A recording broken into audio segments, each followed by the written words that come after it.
A lot of what we had to make sure that we did with the art style was to, in essence, make it still feel like the post-nuclear world that it was. And that is the kind of the weird 50s, but 100 years after the 50s, if the 50s just stayed the 50s, and then bringing in this idea of Vegas. Josh had one of the first team meetings, and he talked about Vegas as being one of his ideas, but more importantly that it'd be the Rat Pack era.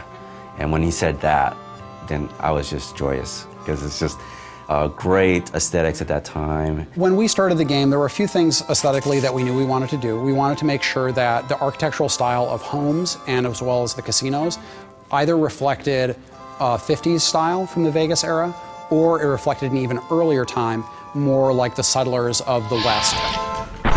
But it's all about Vegas. And so we want to make sure that we have this feeling of sort of this neon, and again, it feels like you're going in there and you're playing around with the mobsters, you're playing around with the Rat Pack. The scope of this game is massive. You have basically a city in the middle of this area, and then the territory stretches all around the city and does stretch out all the way to Boulder City and to the dam. When doing Vegas, we didn't want to neglect any of the surrounding areas around Vegas. We wanted to make sure that we had Fremont Street realized, and we have a location called Freeside in the game before they even hit Vegas. And I think once they get a taste of that, they're going to be suitably intrigued to go, okay, well, if that's Freeside, hell, I wonder what Vegas is going to be like.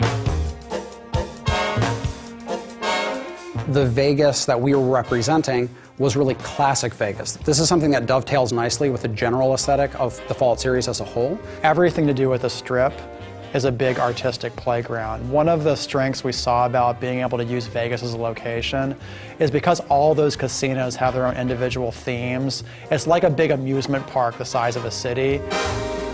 And not only do designers have a lot of fun doing quests for those areas, but artists have a fantastic time going, you know what? We can just play around with this location because that's what Vegas is all about. When I take pictures or give reference and then say, I kind of want to like it like this, I'm kind of going to want to like this, it's very nice to see the artist come back with something that's even better than what I had imagined in the first place. I think people are really going to dig how different it is from the Capital Wasteland and how we sort of captured the feeling of the Mojave.